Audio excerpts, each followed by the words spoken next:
Good morning, good afternoon, good evening, wherever you are in the world. My name is Tommo, and welcome to my post-race Chinwag for the 2024 Austin Grand Prix.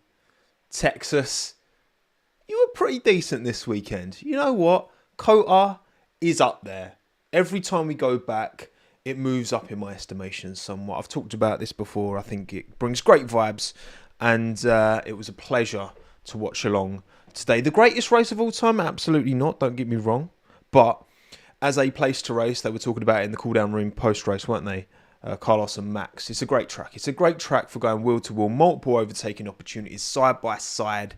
Lovely jubbly. Thank you to everyone who's joining me live on YouTube. Of course, Jerome KMS Boss, FH4, J Lewis, Chris, Dorian, Tomato, Ace, Small Poop, Pushkar, Daniel, Halita, Thomas, Friend C, and the rest of you. Don't forget, audio only Spotify, Apple Podcasts. I will be uploading this as soon as I'm finished live to Spotify, Apple Podcasts. You can watch the video version in Spotify as well. And while I do that, I will also be on Patreon after this is done for a more relaxed, less kind of show style, just chat, going through whatever you want to go. If you want to support me on Patreon, links are down in the description below. Okay, let's talk Austin, shall we? First of all, race rating out of 10. Can you let me know in the live chat what you think? Levi, you were there. Nice. Love it. Happy days. Lack, thank you for the $2 Aussie. My glorious Kiwi doing us proud. Liam Lawson. From the back, a 60-place grid drop. 60 places to P9 in a Racing Bulls. Damn, Liam.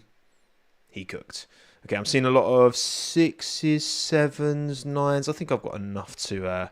So race rating out of 10. I like to do these polls live on YouTube so I can get an idea of what you lot think. I'm going to go a 5 or below, a 6, a 7, or an 8 or above. I think that about covers the range I'm seeing in the live chat in terms of race rating. And again, this is relative to any and all Grand Prix. Okay, this isn't just by Austin standards. A Monaco, a semi-decent Monaco race is probably still a bit of a 5 out of 10.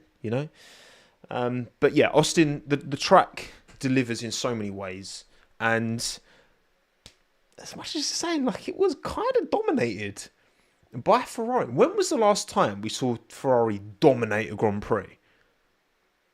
Any thoughts, chat? Dominate a Grand Prix. What, they were clear of Max by 20 seconds. I think Charles was about 5, 6 ahead of Carlos by the end. Austria 2022. Australia 2022, fair. No, that's a fair point. That's a fair point. But it feels like a lot longer than that. I don't know. Since Ferrari, a 1-2 as well, right? That clear. At the end of the day, if Max was winning by that much of a margin, which he was for many a race last season, then, the fact that it's Ferrari, the fact it's a different team dominating kind of makes it a little bit more interesting than, if the Saubers turned up and dominated, I think everyone would be,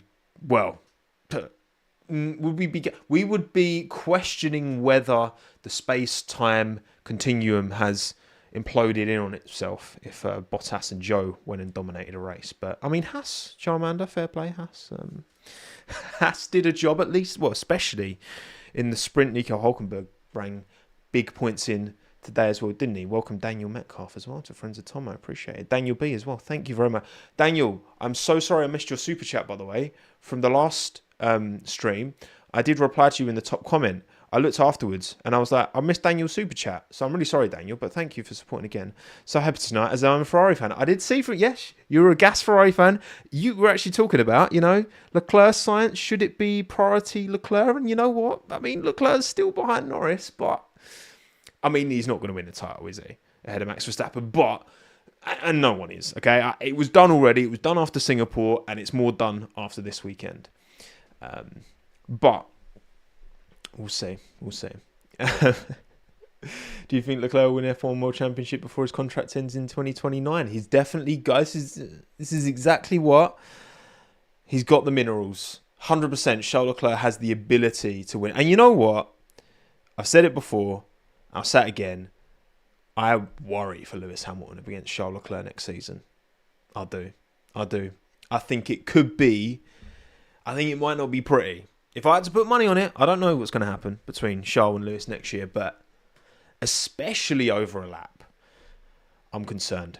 And like Charles, the way he managed the race, the way he just stayed ahead, and Carlos was reading him in a little bit, but I think Leclerc had it under control and, placed his car amazingly at the start, knew Max was going to go for the lunge on Lando, and played it perfectly, really, didn't he? So, yeah, Charles Leclerc absolutely is that guy. I firmly believe that. I think Max is the best driver in F1 right now. I put Charles very close to him, ahead of everyone else. For me, Charles is the second best driver in F1. And then it's like a little bit of a gaggle of others. But, I mean, they're the two. I'm very, very confident in that. Max number one, Charles just behind. But just behind.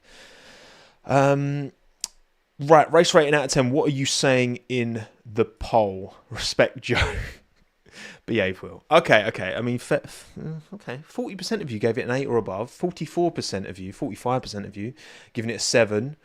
13% of you giving it a 6, and only 2% a 5 or below. I did see a couple of 5s, but obviously there's not many of you there. Colapinto third. Look, listen, the kid's cooking. You can't argue with the fact that kid is cooking. Right. Look, for me, my race rating out of 10 for the Austin Grand Prix. We've already talked about the sprint in yesterday's Chinwag, by the way, post-sprint Chinwag before qualifying. So I'm not going to talk about the sprint here. That's why I'm doing it that way, so we don't have to get, what happened in the sprint? Oh my God, it's all it's all mixed up in my mind. We've already talked about it. It's fine. So I've given it a 7. I've given it a 7. I've gone with the majority, 45% of you. I gave it a 7. I think that, look, we didn't have a fight for the lead.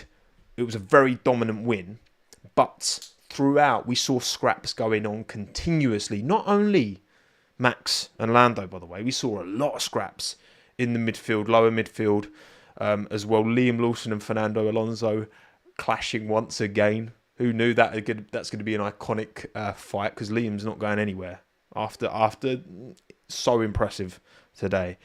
And, Alonso's got a contract. Them two, I think, will be clashing horns a few more times in the not-so-distant future. But yeah, I think a 7 is a fair rating for a race that, apart from, it didn't have a fight for the lead, but it had pretty much everything else. And again, Austin's a great track, good vibes. Really enjoyed this one. Thank you, Shadow, by the way, for the super chat. Liam was 2 places, 10 seconds behind Checo, started 19th. I mean, it's crazy, isn't it? It's crazy how well Liam drove and how, Checo got passed by George Russell, who started from the back and had a 5-second, which was, you could argue, maybe a bit harsh on him for pushing Bottas wide, and still managed to get past Checo. It's square peg round hole, and it's very strange. It's very strange that it's gone on this far, but there you go. Hello, Dawood, welcome. Okay, so yeah, most of you gave it a 7, but a good chunk of you thought it was an 8 as well. I think 8's a bit too generous, given there wasn't a fight for the lead. I know it's Ferraris and it's someone else dominating, but it was still a very dominant performance. So it's not quite got that vibe. But I mean, if that scrap Lando and Max was for the win, it's a 9 out of 10 race, but it wasn't, and that matters. So there you go. Right, lovely jubbly. Let's move on to the race result then, shall we? Shall we reflect on how it all went on? Ocon fastest lap, by the way. Chucked on a soft at the end. Do we know why? Was it who had? I don't know who had fastest lap before Ocon took it. I'm assuming it was like Lawson or Colapinto or Hulkenberg or someone, because then it would make sense for Alpine to try and take that off of. It was Colapinto. There you go. That makes sense then.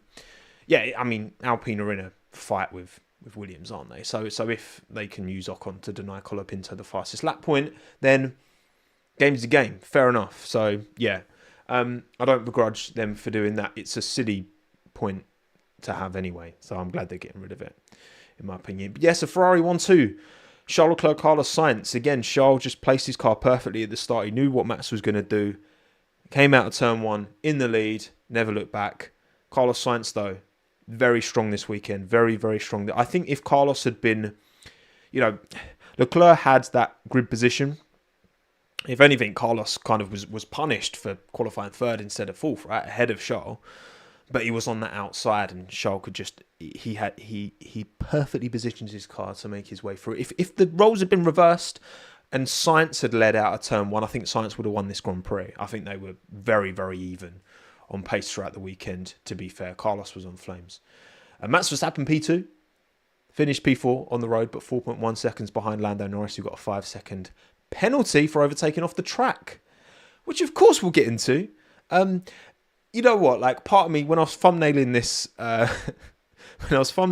stream, I'm like, yeah, Ferrari have got this 1-2 dominant first time for ages that since Austria 22, whatever.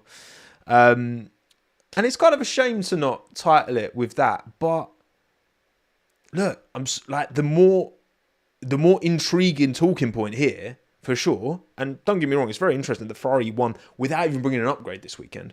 Is the Lando Norris Max Verstappen move, because it's yet again another example of stewardship of this sport kind of overtaking, and us ultimately questioning the rules that this sport is governed by. Because when you've got such a split of opinion, even between the professional analysts, and it's all about bias all you like, but like, it's not just the British analysts saying one thing and the non-British analysts saying the other. Come on, let's actually try and have a nuanced discussion about this. If we can, that would be great. But we'll get into that. There's plenty of time to talk about this. This is probably going to be quite a long stream, so lock in. Make sure you like the stream as well, by the way, if you're watching on YouTube, and subscribe. Make sure you subscribe to the channel so you can get involved with the community posts as well, with the polls for the predictions and all that good stuff. But yes, Lando Norris P4 ahead of Oscar Piastri, Oscar was like, just didn't see him all weekend. Really not up to it this weekend. Not good enough from Oscar Piastri this weekend. You got to say, George Russell, though, recovering after his crash, of course, in qualifying, had to start from the pit lane with new components and made his way through to P6, which was as good as it could have possibly got. So fair play, George. Checo P7. He was P10 in quali, wasn't he? He didn't get to set a lap. But then, of course, with George taking the drop, he started P9. So only recovered 2 positions. Not great. Nico Hülkenberg P8, which again, considering qualifying, he was the Haas who, he went out in Q2 because he messed up his lap, and it was Magnussen who got to Q3. But role reversal in the race, Hülkenberg showing his class once again. And then Liam Lawson, Franco Colapinto P9, P10. I mean, goodness gracious me, these two are something else. Very, very, very, very impressive from Liam. Not surprised. I'm not surprised at all. He drove well. I'm surprised he got to the points, considering he took a 60-place grid drop. But Franco Colapinto, once again, goodness gracious me. I mean, I love Alex Albon, and we'll get onto Alex because he did out-qualify Franco, only just. Both of their laps in Q1 were thousandths between them. Franco's younger. He's more marketable. And he's driving pretty close to Alex. I mean, I don't think this is because Alex is bad. I think this is because Franco is a hell of a driver. And he never showed it in F2. But he's showing it right now. You could be a fan of someone and still acknowledge that it's not reflecting well on Alex, is it? And when you consider those things, the age difference and the marketability, should Vowles be thinking about it? Everyone's got a get out clause. I mean, I wouldn't say he's destroying Alex, Travis. I think given the context, again, Alex did a pit lane start, even though he out-qualified Colapinto. And then, of course, had contact with Ocon and had to pit early, and that kind of messed up his old day. But he's at least matching him, which I think is pretty fair to say. Anyway, we'll get onto that as we go team by team. Magnussen P11. Shame for him. He was looking good, wasn't he? He was looking quick early doors, but behind both Lawson and Colapinto, I just think strategy didn't quite work out for him, did he? Gasly P12. Gasly, Alpine, man. 6.9 second pit stop.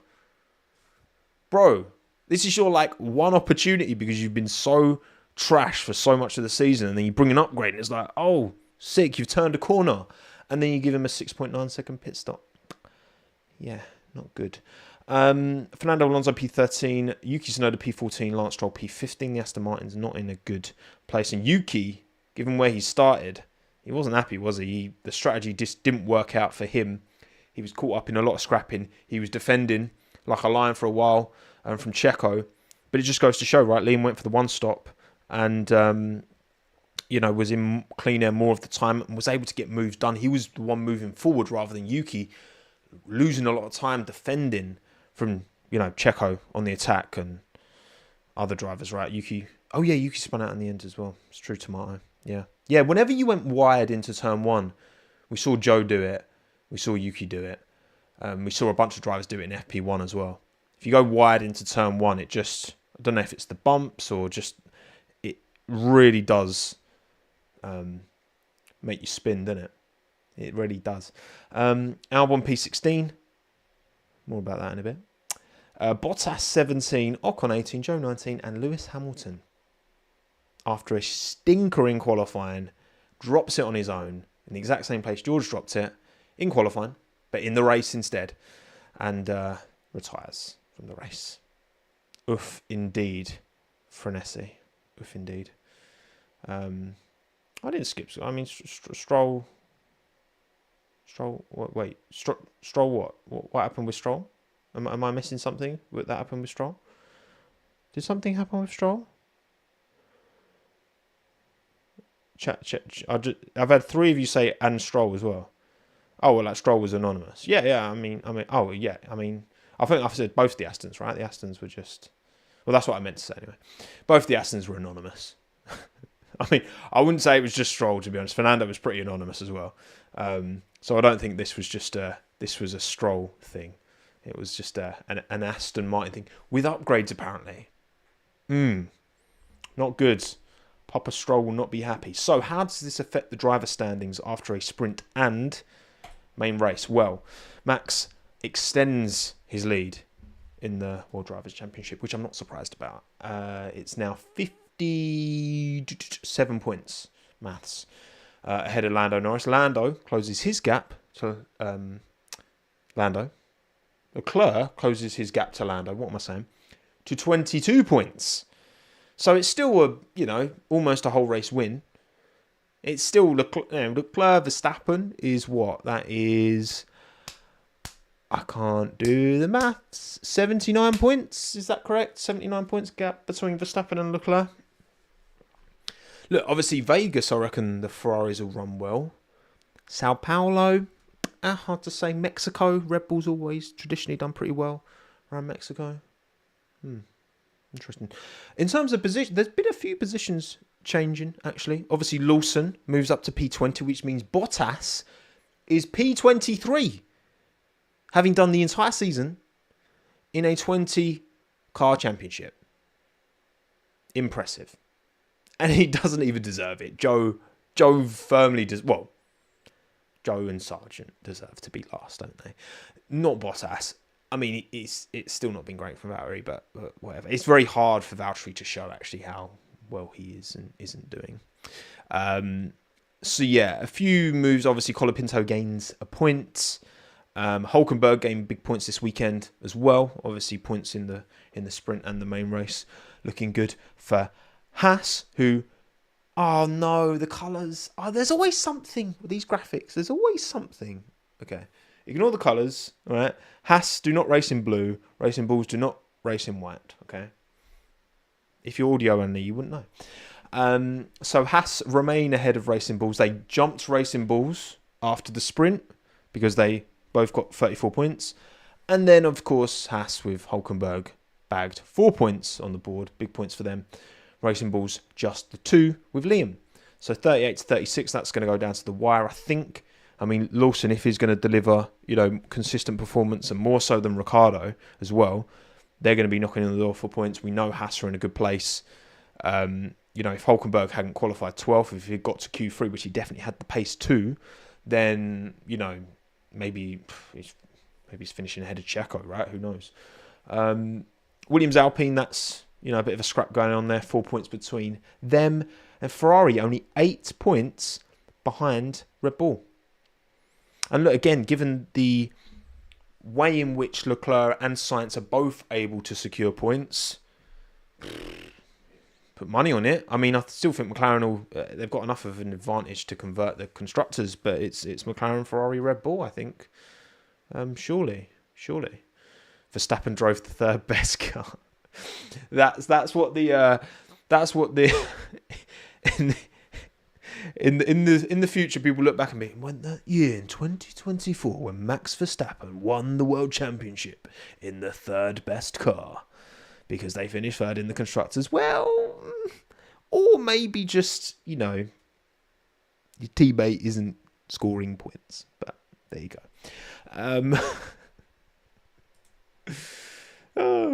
It was I think today it was.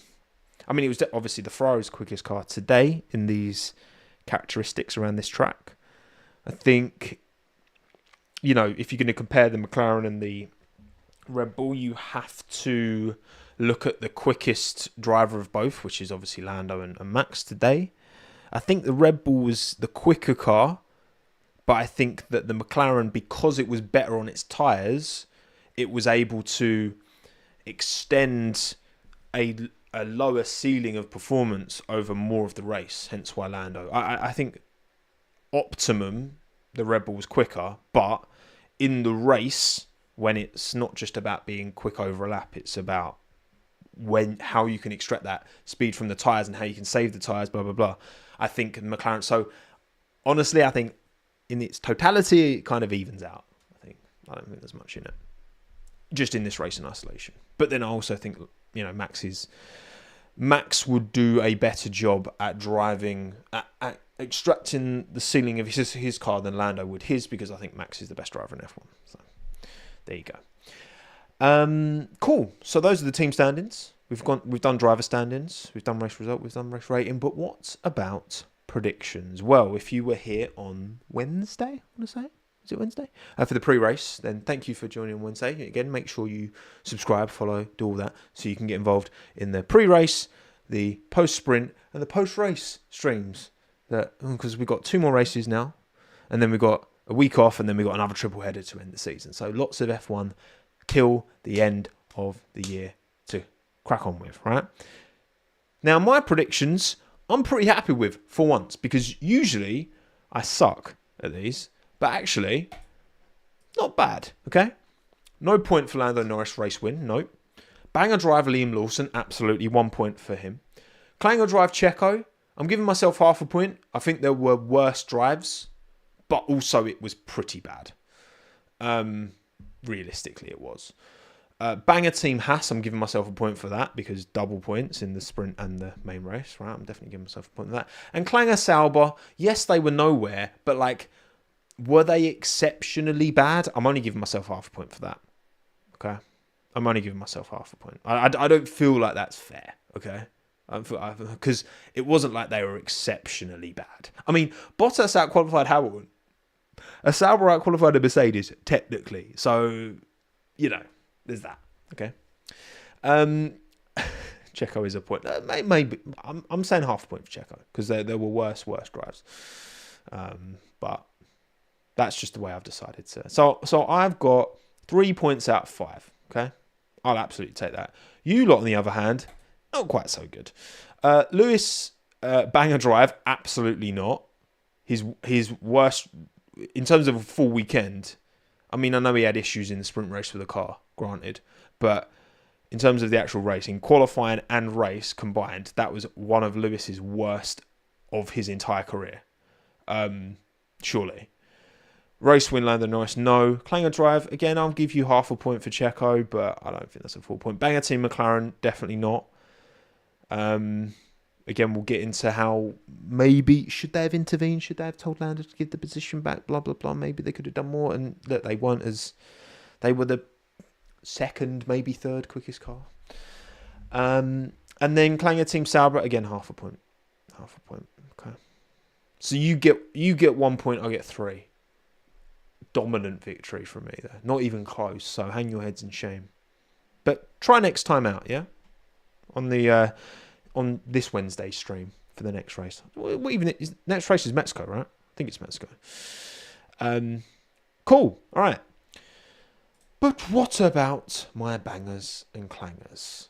For this weekend's Austin Grand Prix, again, I think, obviously, I'm considering the sprint and sprint qualifying somewhat in the same way that I consider qualifying, but the main thing is the race, okay? The performance in the race has to account for the majority of this when I'm giving my bangers and clangers. Starting with banger drive. Now, to me, there's very, very clear... There's three very... For me, there's very clear 3 banger drivers, and there's 1 very clear clanger driver, but we'll get into that. So the 3 banger drives, obviously Leclerc, okay, to convert the win and lead the race and command it like he did. Fantastic job from Charles. Liam Lawson, first race, back of the grid to P9 in a Racing Bulls, okay, and only 10 seconds behind Checo, whatever it was. And Franco Colapinto. I mean, given he got into SQ3 and did a great job there. In qualifying, he qualified behind Alex, but then moved through the field and pulled off that. He did a 1-stop, didn't he? Managed the tyres, got his elbows out when he needed to.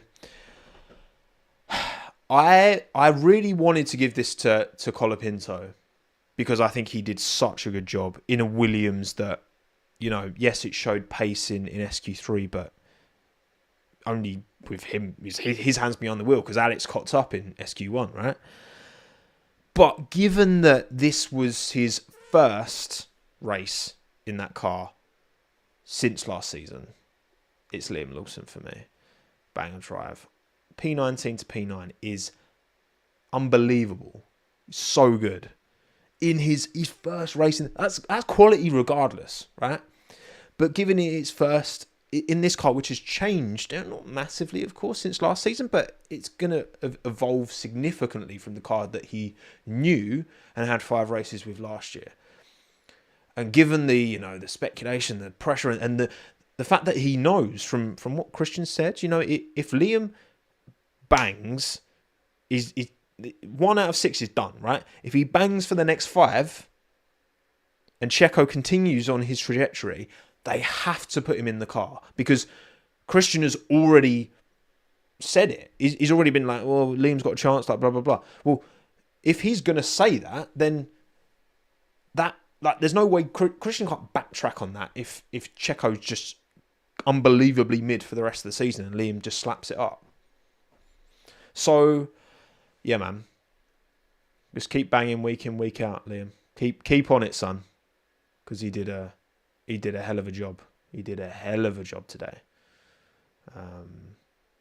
But yeah, I think Franco Colapinto deserves a huge chunk of credit for what he did today.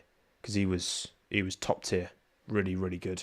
And if this wasn't Liam's first race in the car this season, then I think I would have given it to Franco. But it's just that just tips it over the edge towards Liam for me. But what about yours? Well, 1,311 of you voted, so thank you for voting. Again, make sure you subscribe to the YouTube channel or follow me on Twitter at Tommo McCluskey because I'm no longer Tommo F1. I wanted to have it consistent across the board, so I'm Tommo, across the board. And you can get involved in the polls, pre-race, post-race and all that as well, if you like. And your banger drive from the 2024 Austin Grand Prix is Charles Leclerc. 41% of the vote. And fair enough. I mean, in the race, faultless. Positioned himself perfectly. Bosh. Lovely jubbly. 30% of you went Liam Lawson. 12% of you Franco Colapinto. 8% of you George Russell. You know, he made the mistake in qualifying. You know, damaged his car, started at the back. That's on him. But a great recovery drive, and to get ahead of Checo as well in the Red Bull, I think George did a very, very good job in the race. That is very worth a shout. After Agent George helped out Lando in getting pole. Oh dear, George. That timing was actually quite. It was kind of a shame because we didn't get to see. Carlos was putting a really good lap in qualifying. Max was putting a good lap in. Even like Kevin was putting a good lap in as well. It'd been interesting to see where he would have qualified if George hadn't shunted. But there you go. There you go. There you go. Cool. Banger drive, Charles Leclerc. Mine, Liam Lawson. Clanger drive, it's Lewis Hamilton. Surely. Right, he qualifying was just abysmal, okay? And look, blame the car all you like. Any driver who's in a top team who has a bad day is going to attribute a lot of it to their car and not being happy with the car. But Lewis was absolutely nowhere in qualifying, neither of his laps. And in the race, just that's so uncharacteristic. And look, he said, you know, the car bounced and you know, George obviously crashed in quali. I think George was just being way too aggressive going into that corner. Like the speed he was carrying into that turn, it really didn't feel like he was going to make it at any point. But come on, to say that like Lewis has no fault for the crash, I'm sorry, I don't buy that. Of course, Toto's going to say, "Oh, it wasn't Lewis's fault." Of course, Mercedes is going to say it wasn't Lewis's fault. Sorry, no, I don't buy that. To say just to say it was the car, like you have to give responsibility to the driver. I'm not saying that the car was completely faultless, right? But that's the same for everyone. Whenever anyone has an incident, right? The car is it's driver and car together, okay? And he misjudged that corner for what that car could deliver, clearly, right? And he hit a bounce and whatever. But you can't just like erode any blame from the driver. And that doesn't matter who it is, right? If you drop it on your own, kind of through a corner like that, sorry, it's and look, it's very, very uncharacteristic for Lewis, and he doesn't have many of these moments, but it was a bad weekend for him. It just was. And, you know, but I mean, again, it's uncharacteristic. This isn't like, it's a one-off. I think he'll be fine. Like, it's just not good. I mean, it's like, for me, it's clear. Lewis definitely claimed a drive this weekend. As for you lot, you also went Lewis. 49% of the vote. 11% Alex Albon. We'll get onto it. 11% Sergio Perez. 10% Lando Norris. Yeah, I mean, so I think Joe spun on his own. Yuki, I think Yuki got caught up defending, you know, and I think that was the bigger cause of why he fell back. You know, I don't know. I think Joe definitely deserved to be up there. I don't know how Joe's not in your top 4, to be honest. But there you go. But I mean, Yuki was Yuki bad? He wasn't great, but he had some. He put some good defense in, I thought, but he wasn't great. Cool. So same clanger, different bangers. Banger team. I mean, it's Ferrari for me, and it's obviously Ferrari for you. 95% of you went for Ferrari. 4% Haas. Big up Haas.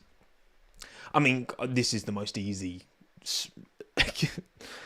How is this not 100%? Realistically, right? Yeah, I mean, again, no upgrade on the car, and they're delivering performance like this. It's crazy. Like, this is where the sport is at the moment. You go to certain tracks, and you know the McLaren can dominate at Zandvoort and Singapore. The Red Bull can dominate at, you know, Spa, for example, right? With Max at the wheel, of course. And then you've got Ferrari who can turn it on. You know, I think they'll be the same in Vegas, in Austin, in Monza. Like, it's pretty cool. It's pretty cool. It is pretty cool. Thank you, Louis, by the way, for the super chat. Lewis had a mega start. He did, absolutely. He flew at the start. He was up to like P12. If you hadn't have crashed, where do you think he would have finished? I mean, the way George recovered and the fact that Lewis had such a good start, I think Lewis is probably getting P6. I don't think he's catching Piastri, but I think he's getting P6 if he doesn't shunt, in my opinion. But he did crash, so we'll never know. We'll never know. So yeah, banger, Ferrari, easy, job done, lovely jubbly. And you know what? This is good. As much as Lewis had a bad weekend, Ferrari cooked, and that's good for him next year because they're going to be up there, absolutely. And I really hope Ferrari can give them two a car because seeing Charles and Lewis going up there fighting with, you know, your Maxes and your Landos and your Oscars. Ooh, please. Maybe even Kimi Antonelli. We'll see. And then your banger team. No, wait. No, we've already done your banger team. My clanger team. I'm getting mixed up here.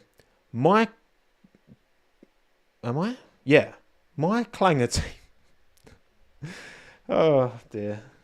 God. Very, very, very professional from me. Thank you, Daniel, by the way, for the super chat. FIA clanger penalties for LN and GR, but not MV when he forced LN off. Ooh, we'll get into that, Daniel. Don't you worry. CL start was our overtake vote isn't working. Ferrari still in. Ferrari definitely in I mean, constructors, they absolutely could win it, for sure. Mercedes, clanger team, as far as I'm concerned.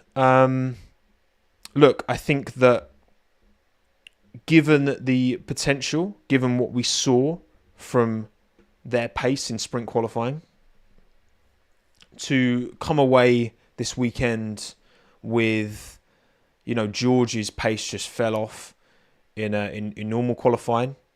He said himself, you know, they almost both went out in Q1. I think it just, you know, and again, this to any Lewis fans who are not happy that I've, you know, put him on flames for having a bad weekend, I do agree that the car clearly wasn't in a good place, in a predictable place, and I think that definitely contributed to Lewis Hamilton's shunt. But again, to absolve him of any responsibility in it is ridiculous. Mercedes just didn't. They had pace, but they in no way could extract it when they needed to, and you know, both of their drivers crashed. It doesn't bode well. It doesn't look great, and they're all over the shop. And George did a great job recovering, absolutely. But you know, he shouldn't have been back there in the first place, which again is more on him. But you know, he felt like the pace. He was struggling with the pace, and I reckon that probably attributed to him over pushing because the car wasn't where he thought it would be. So I've given it Mercedes. You've given it Aston Martin, 29% of the vote, 27% of the vote Mercedes, so pretty close between the two Mercedes-powered teams. Sauber, 22%, but I mean, come on, that's just an easy one. And then 10% Alpine. 10% Alpine. So, look, I think, obviously, yeah, Aston Martin did have a bit of a howler, didn't they? But I just think that the potential that Mercedes had and the fact that their car, they still just don't seem to have any consistent understanding of their package. Yeah, given the pace that they showcased that they could extract from the car in sprint qualifying, for the drivers to be as frustrated, both of them, you know, in different moments with their car. I'm giving it Mercedes, but I absolutely, yeah, Aston Martin did stink as well. Don't get me wrong. Did I see Toto's interview with Scott? I did see his interview with Scott. Yeah, he had a few choice words about the penalty, didn't he? Obviously he was talking about the George one with Bottas, but he was implying, I don't really know what he was implying, but he wasn't too happy. He was like, I can't say because I'll get in trouble. Aston fight. It was very Aston fighting, absolutely. But yeah, Cool. Excellent. Bangers, clangers. Mine, yours. I'm still back in. I could see. I definitely think Lawson deserves it over Leclerc. To be honest, I definitely think Lawson deserves it over Leclerc. But I'll give you Aston over Mercedes. I can certainly see the argument for that. Okay, right. Before we go team by team, let's talk about the main talking point from this race, which unfortunately isn't Ferrari dominating, but we will get into that. Let's talk about Lando and Max and this little incident that occurred in which Lando was given a 5-second penalty for overtaking off the track. I don't want to talk about it, Alita. Well. Tough. Okay, let's start with a poll. Let's start with a poll. Right, so we've got 4 possible options that we can add in here. So, what... Okay, so I'm going to ask you in the poll. Does my keyboard stop working? Okay, I think my keyboard's out of battery, so I'm going to have to lean in a bit and do my laptop keyboard. Right, what should have been the outcome? Okay, so, no penalty either way. Lando penalty, which is what happened. Max penalty, or other, I guess. If there's another thing that you can think of that could be done, then click that option and then write it in the live chat.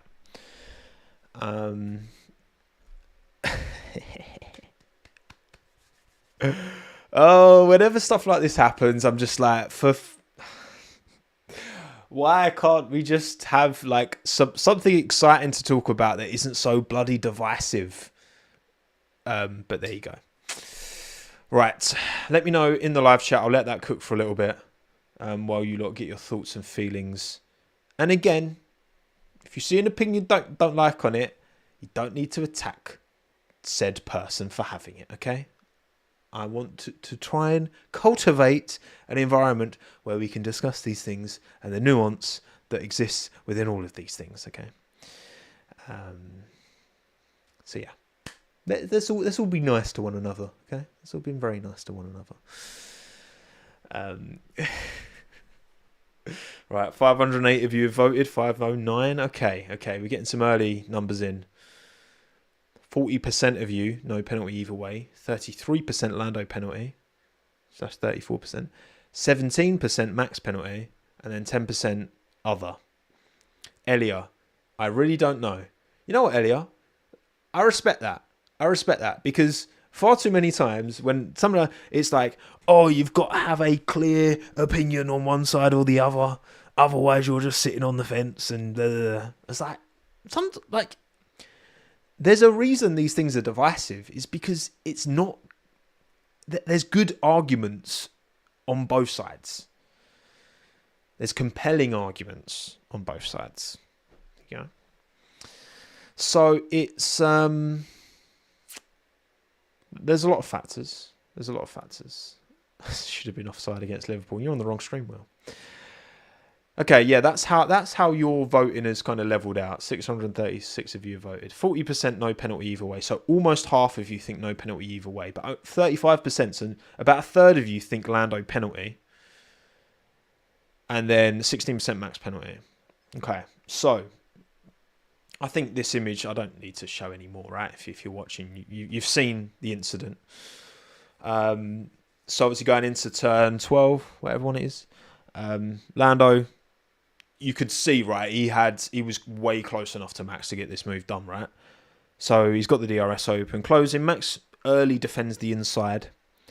And Lando on the outside, brakes. Now, of course, Max is there. He's present on the inside, so Lando doesn't. You know, sometimes drivers like jink over to the left. I remember, what was it? Leclerc did it to Verstappen in Bahrain. I want to say in 22. When he got ahead on the outside, and then he just jinked the wheel to the to the right, because it was in the right hand of like the turn 4, whatever it is.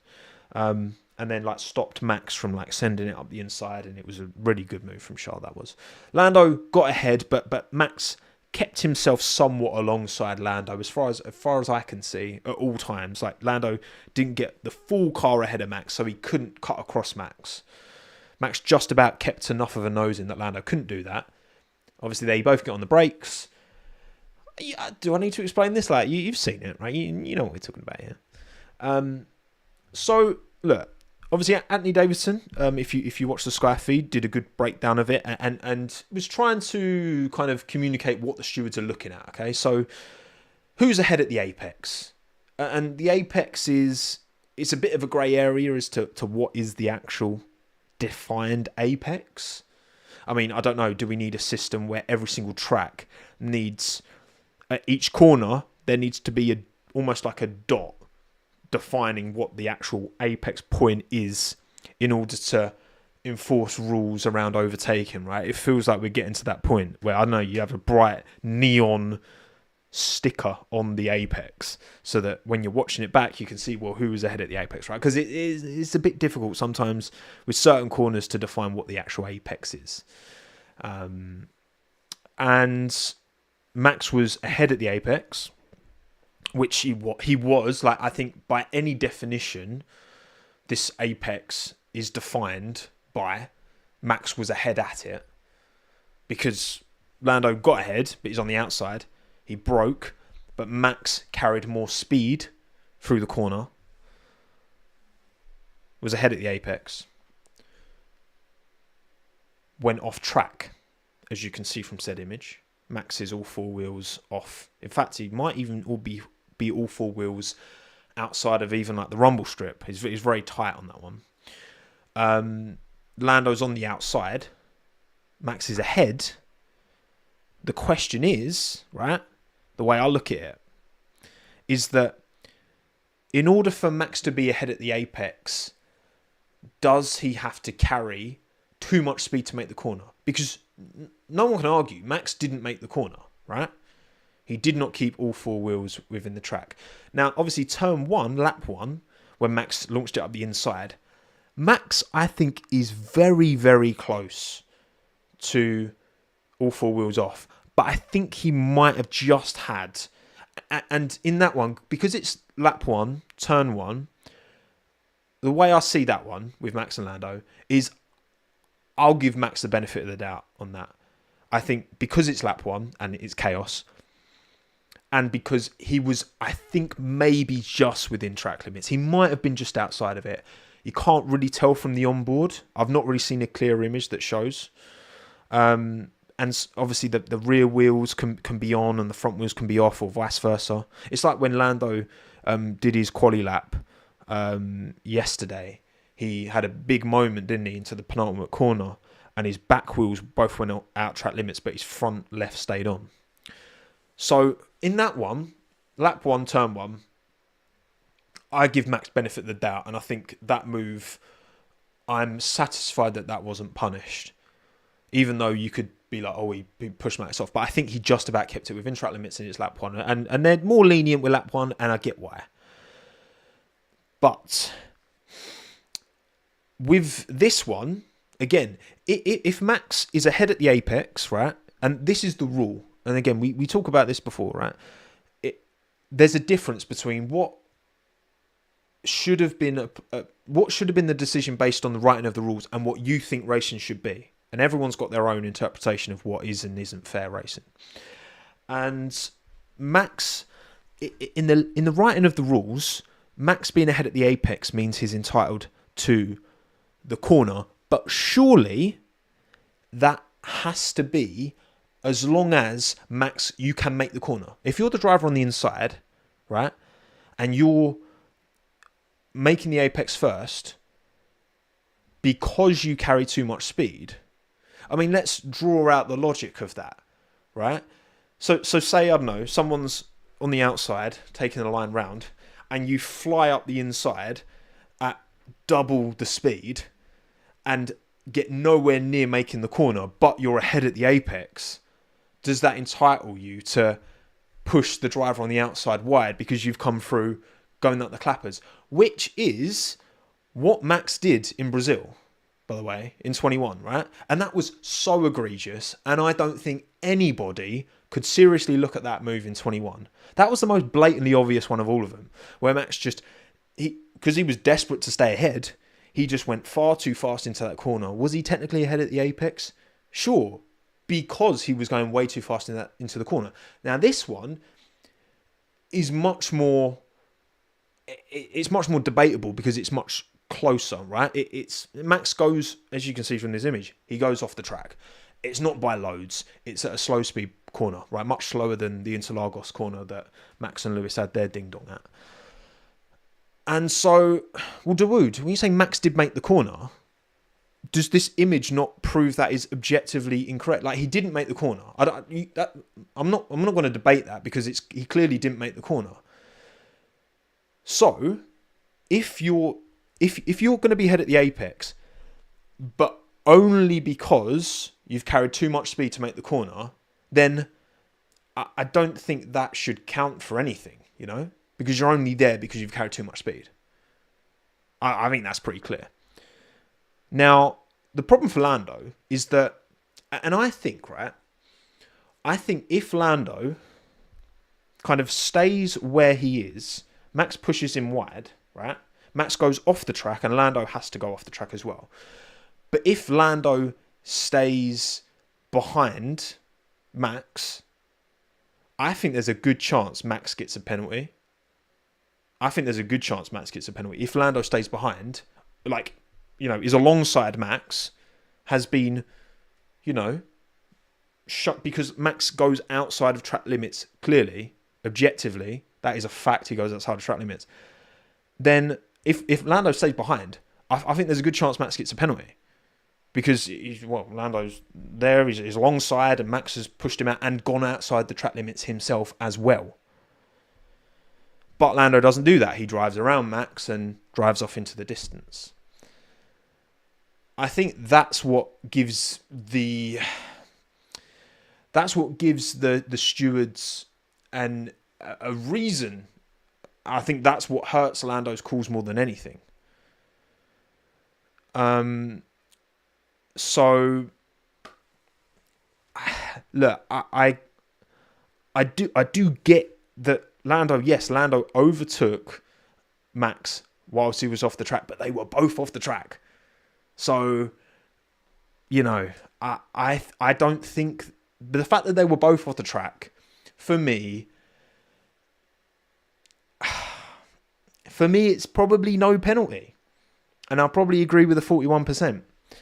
Because they both went off the track. If Max keeps even just a little bit of his tyre on the white line, then I think fair. I think Lando's overtaken off track because Max has kept it within track limits. But he didn't. And that's it. Why are people not talking about moving under braking by Lando? I think there's a difference between moving under braking and a late, like, jink to the left, which Lando did do. I don't see that as, because moving under braking is when you initiate the braking phase and then it's multiple changes, right? Which, you know, the Ricciardo Verstappen one in Baku, that's one that, quite a high profile moving under braking. I didn't see that as moving under braking personally. I think it was very on the cusp though. I think Lando was very on the cusp with his defence. And it was kind of similar yesterday in the sprint race as well. It was on the fringe. But look, this is obviously the incident that's drawn all the attention. Because I was like, McLaren have said, we didn't tell Lando to give the position back because we thought it was clear. Because both cars were off the track. And then Christian Horner post-race was like, oh yeah, well, if the shoe was on the other foot, we would have told Max to give the position back because to us it was clear that he'd overtaken off track. So, but of course they're going to say that. So you can't listen to Christian. You can't listen to Andreas Seidel. Andreas Stella. Too many Andreas. You can't listen to them because, of course, they are They are employed to be biased. That is literally their job. Now, of course, you can level that accusation at me and anyone, right? I'm sure plenty of you will. But that is like blatantly their job to defend their team and, support their cause, right? And that's what they should be doing. Okay, they should be making the most compelling argument for their side of the case. But yeah, for me, it's for me, Lando should have just stayed put and not put his foot to the floor and gone around the outside, because that then, gave the stewards a decision to make. If he doesn't do that and he just kind of stays put and then stays behind Max, it's quite clear that Max would have forced him off, because he not only forced Lando, he forced himself off in defending the move, and then Max gets a penalty. I think that's pretty slam dunk. And I don't think many people disagree, because Max has got all four wheels off the track, clearly, objectively, factually. So that's the way I see it. I think no penalty either way. That's my opinion. But make of that what you will.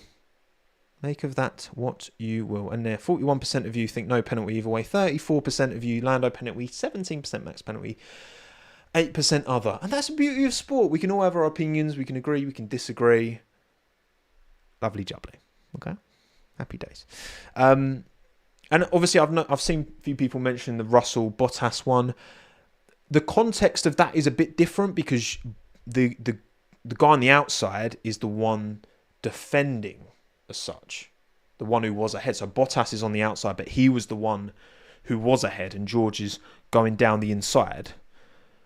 The thing is, George, I don't get the George one. I don't, because George gets ahead at the apex, right? If we're going by the FIA's ruling, right, he gets ahead at the apex and he keeps all four wheels, not all four wheels, he keeps the car within track limits. George doesn't go outside of track limits. If he went outside of track limits on the Bottas one, yes, penalty. But he didn't. So I'm like, well, hang on, he's ahead at the apex, which this FIA ruling says if you're ahead at the apex, then you have the corner. So I don't really get that one. But I don't think it's... I think there are differences to this, where it's... I don't think there's much to be gained from saying like, oh, well, that was that, so why is not this? They are different. But I do struggle to understand the George one, to be honest. Thank you, Shadow, by the way, for the super chat. MCL gambled and lost. Lando should have backed out. He doesn't know how to beat Max Waterwheel without DRS. Not enough laps to put out a 5-second gap. I think... I did McLaren genuinely believe that Lando would get a penalty? Should they have told Lando to give the position back? Look, up until this point... again, I think Max went off track. Max had done an unreal job defending from Lando.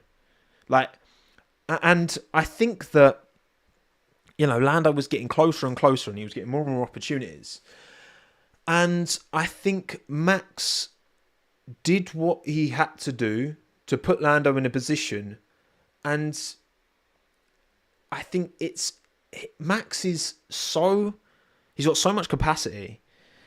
He played this perfectly.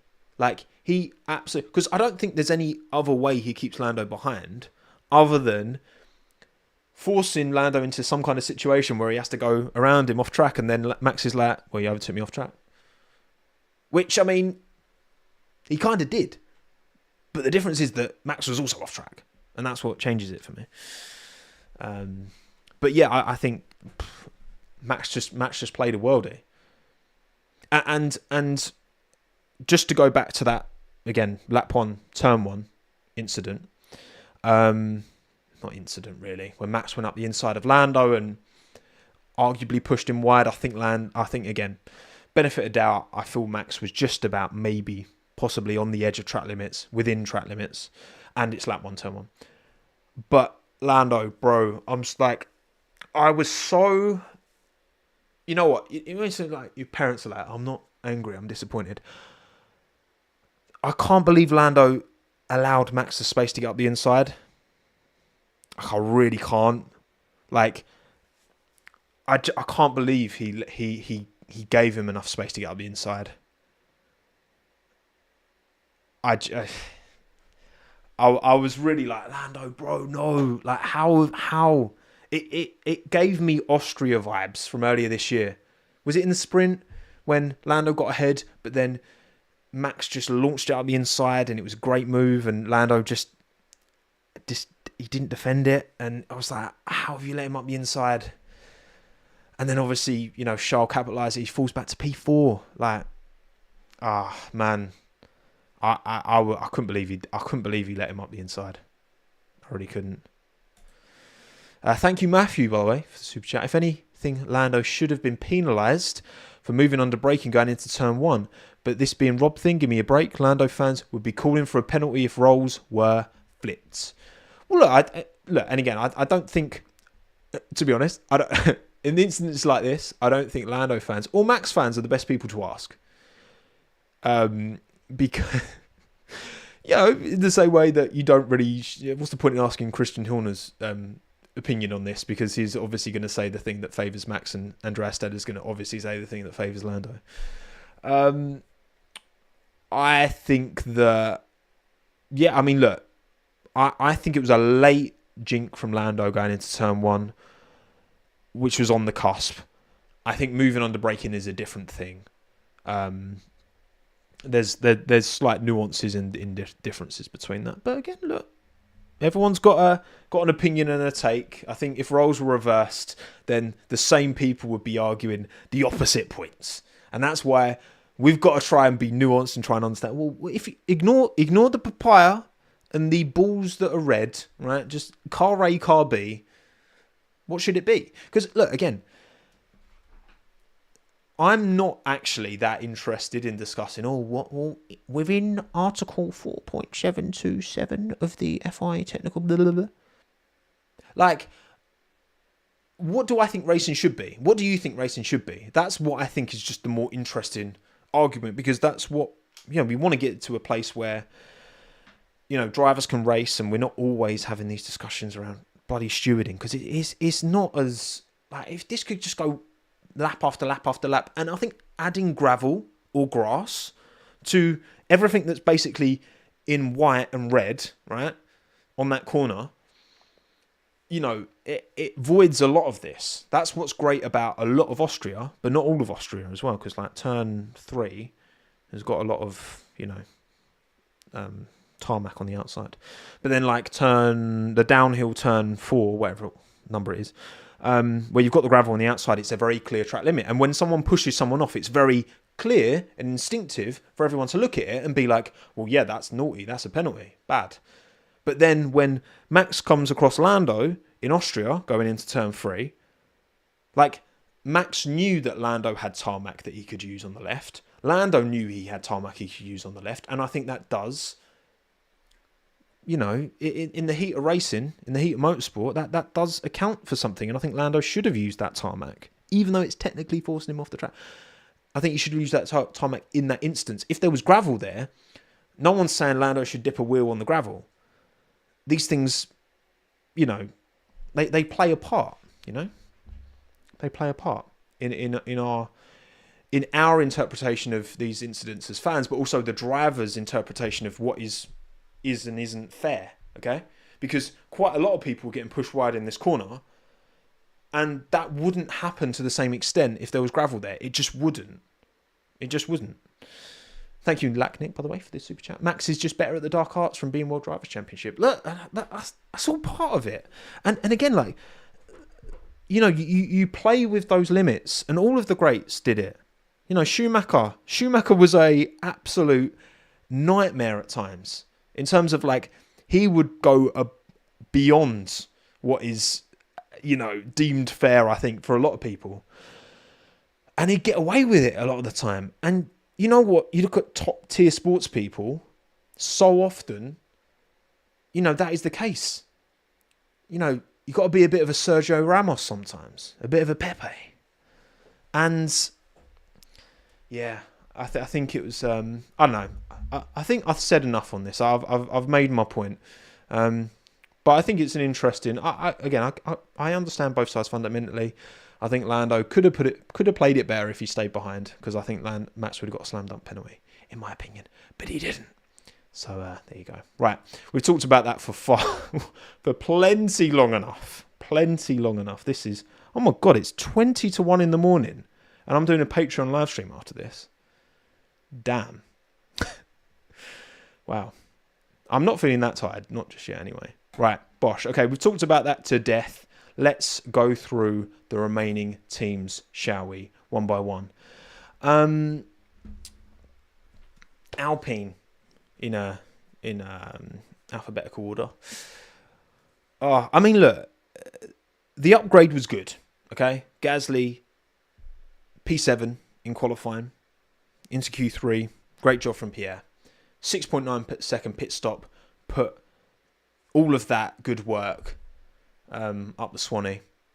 And also Pierre was really struggling, wasn't he, when he went on to the hard tyres anyway as a compound versus the mediums. So, look, I think Pierre did as much as he could, but I think the team didn't hold up their end of the bargain. Obviously, the team delivered the upgrades, which is great, but then the pit stop team struggled. And then obviously Ocon got spun out by Albon into turn 1, which is a bit of an Austin special, isn't it? Because it's so wide. It's very hard. There's a bit of a pincer movement going on, and it happens. So unlucky for Pierre. Esteban again spun out, so it's always gonna, it's a tough one. It is a tough one. But all in all, they've got to feel positive. The performance was there from Pierre's side, and hopefully, for their own sake, they can bank some more points between now and the end of the year, because they're looking at P9, aren't they? Thank you again, Matthew, by the way, for the super chat. If you're not willing to do what others won't do, you will not succeed at the elite level. Schumacher and Senna did, and they are world champions. And Max will do it. Yeah, look, again, being a top-tier sports person isn't always about being liked.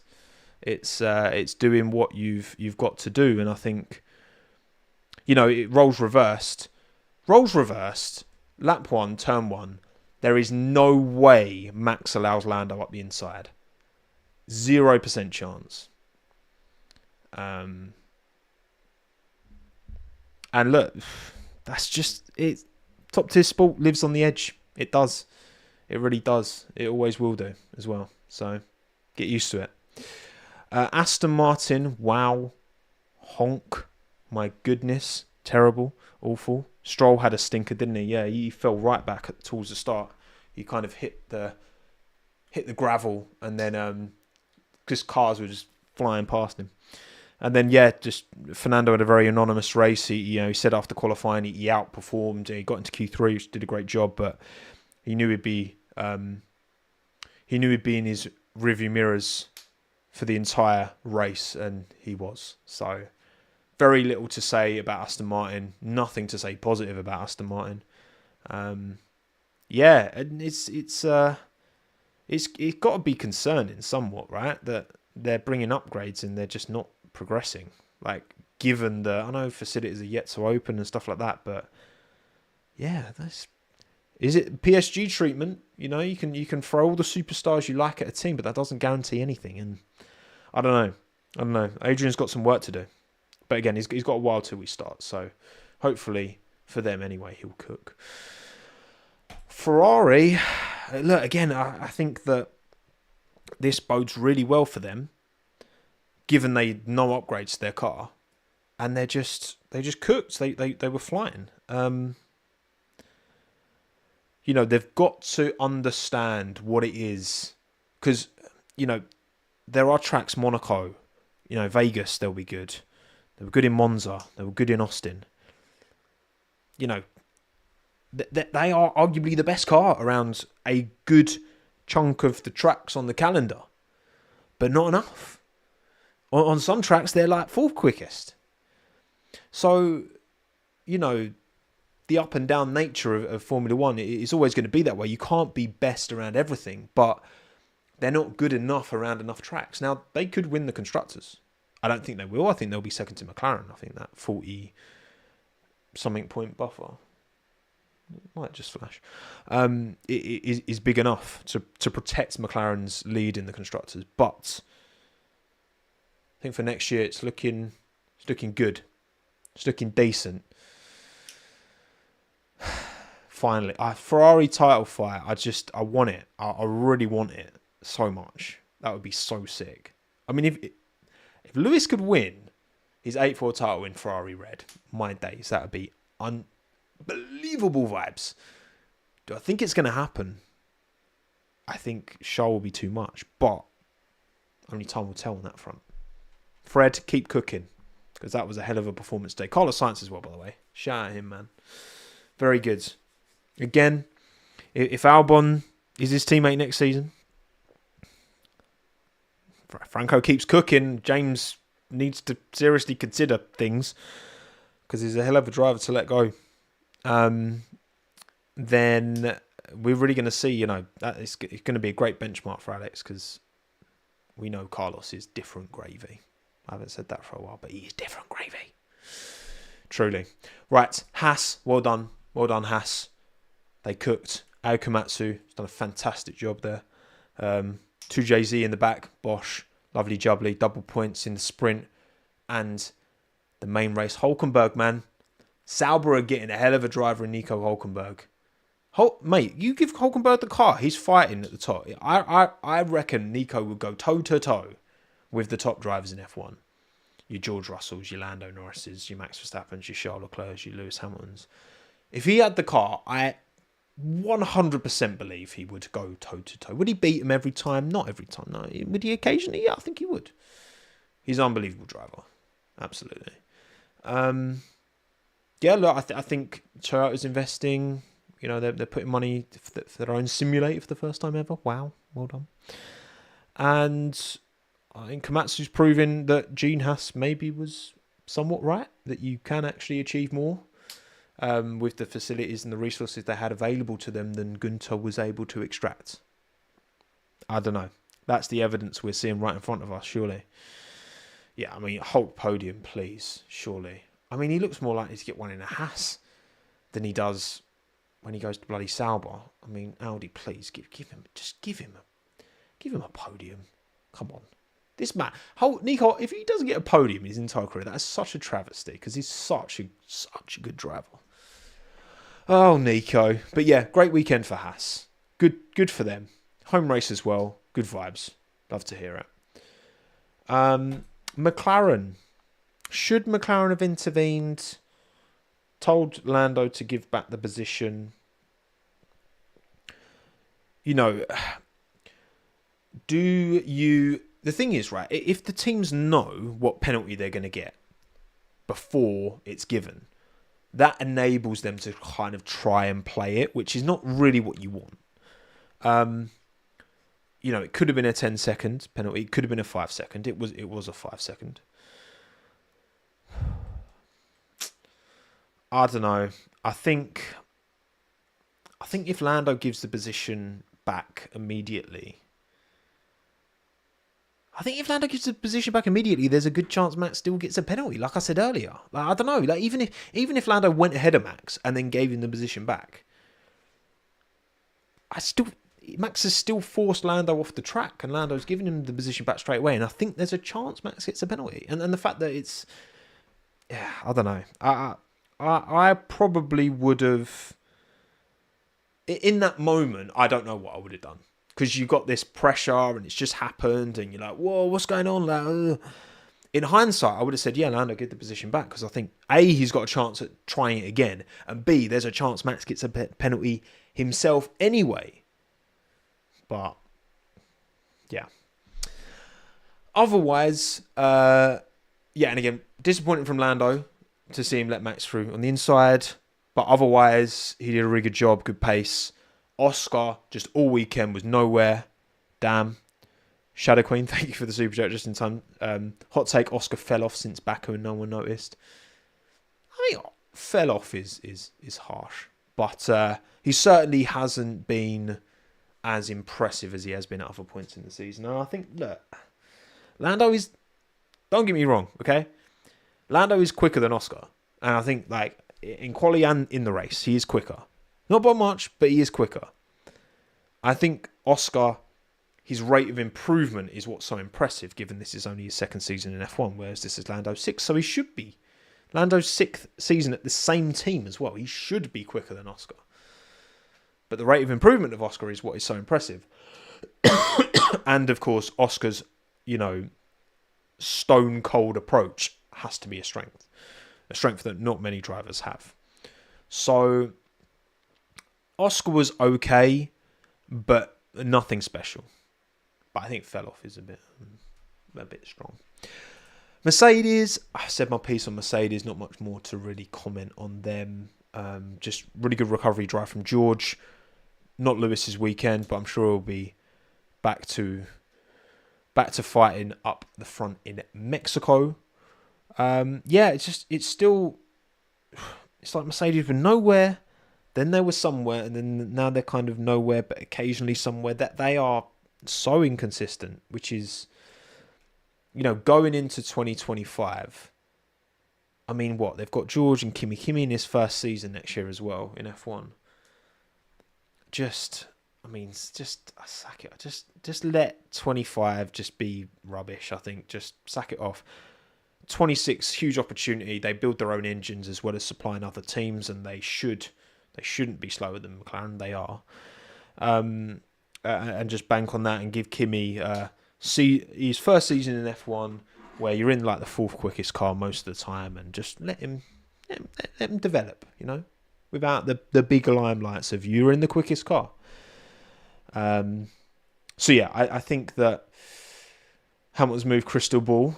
Yeah, but I mean, perhaps, look, obviously 26 is a whole shake-up once again, but certainly Ferrari look like they're going to have a title-fighting car in 2025 because, again, it's diminishing returns, right, within these regulations.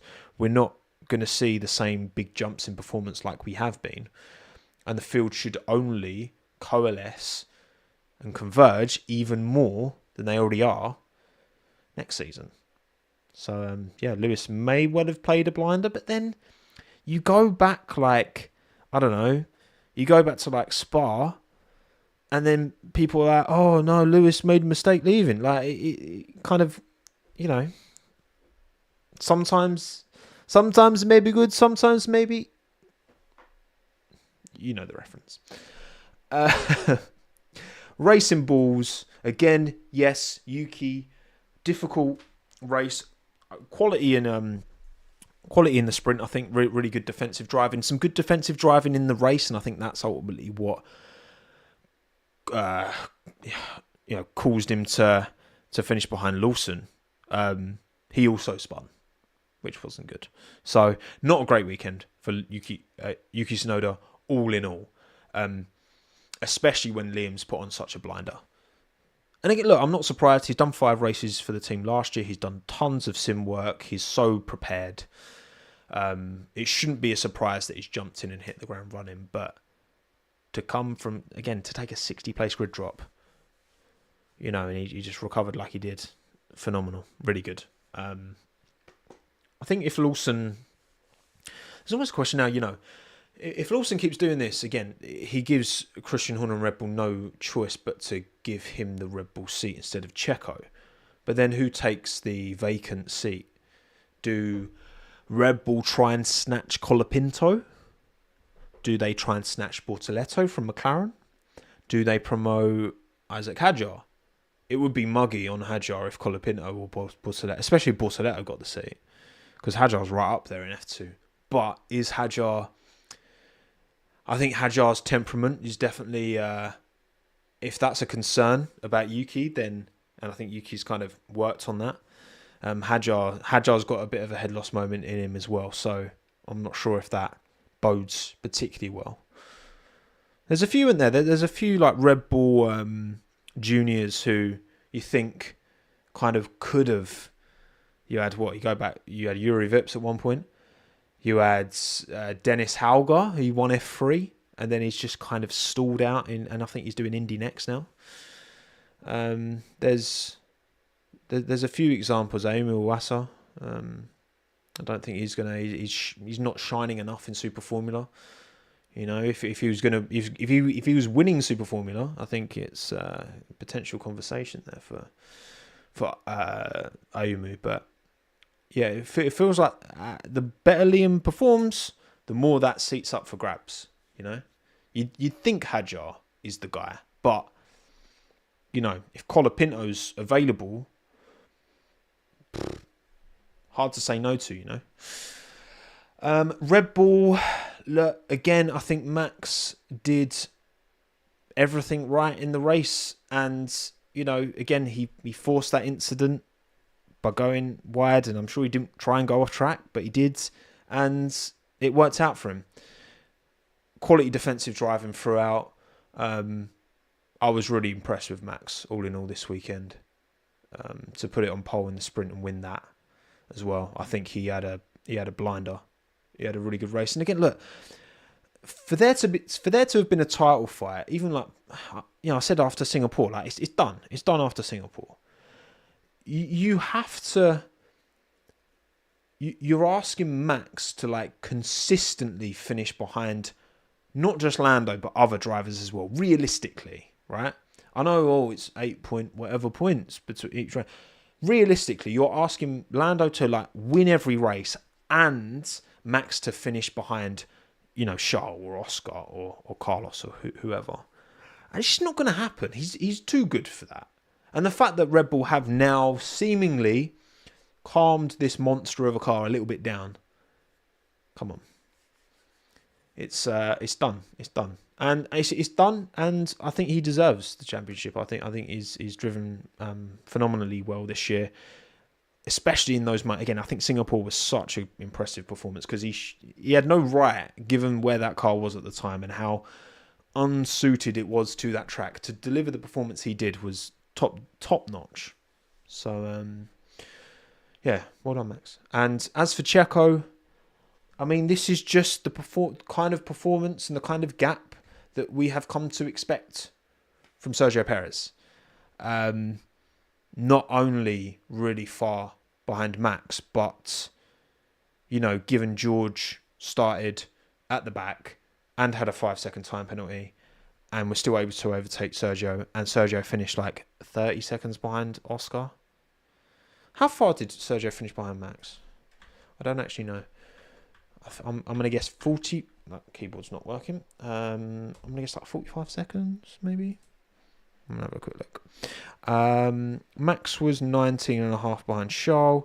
Sergio was 59 behind Charles. Okay, so 40 seconds, pretty much exactly between Max and Checo.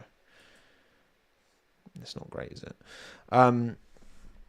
Yeah, look, I don't know what more to say. Like, Checo can't drive this car around a track that isn't Baku. We know this. This isn't news. This is square peg round hole. Like, it's not going to change. So Red Bull either accept this or they don't. What more is there to say? Sauber. Bottas out-qualified Hamilton. Joe spun. Bottas had upgrades. I think Joe didn't. I don't have anything more to say. And then finally, Williams. Look, objectively, like Alex Albon's my favourite driver. Objectively, Williams have a situation on their hands here where they have a driver who's much younger than Alex, much less experienced than Alex, which therefore implies, in the same argument I used about Oscar Piastri relative to Lando, he has more scope to grow. He's already, in these 4 Grand Prix now, he's done. Is it 4? I think it's 4. Relative to Alex. He's given a fantastic account of himself, like he's an experienced driver. He's looked right at home in every single one. He's younger than Alex.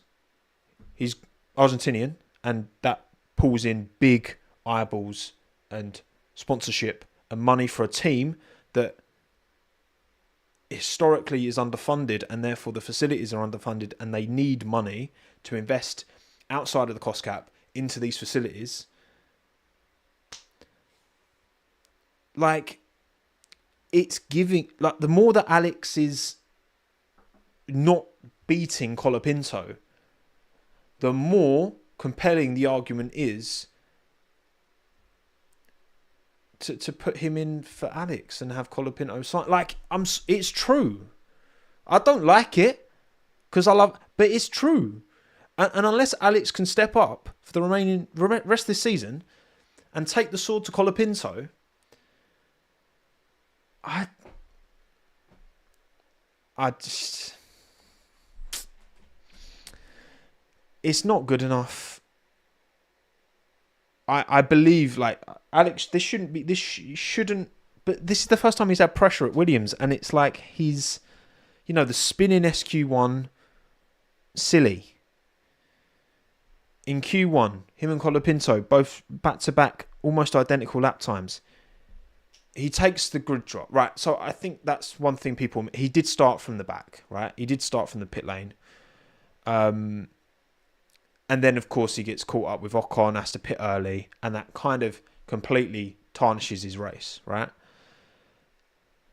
So I don't think the race result communicates the full story, but Colapinto is clearly lapping very, very closely to Alex.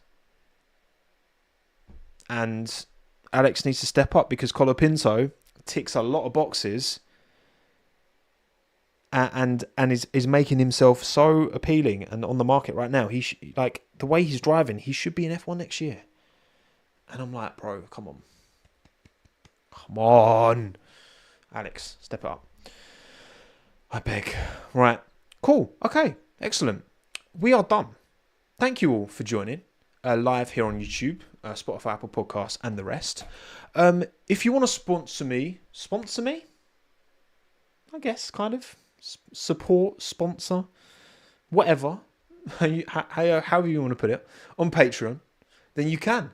And I'm going to carry on talking on Patreon in about 10 minutes time. Once I finish this stream, I'll set up the Patreon stream. I'll put it kind of live, and if you're a patron, you'll get an email with a link to it, and we jump in and have a little chat, right? Just the patrons, just to go over any other bits you want to talk about or whatever. So yeah, thank you all for watching. Thank you all for supporting wherever you are, whatever you do. We've been an hour and a half now. It's been I told you it'd be a long one, but there's a lot to go over. So yeah, if you want to support me on Patreon, you can, and then we'll chat a bit more over there. Okay. Pleasure as always. Thank you, Gabriel, FH4 player, Hop Hayes, Kane, Air Force One, Alan, Daniel, Tomato, Liam, Rivethead, Yard Animal, Sum, Lillian, B, Little, Rafe, Drizzy, Corp, Thomas, Halita, Dawood, Seaboy, Rivethead, Tomato, Frail, and the rest of you. My name's Tomo. Thanks again. Have a good one. Ta-da.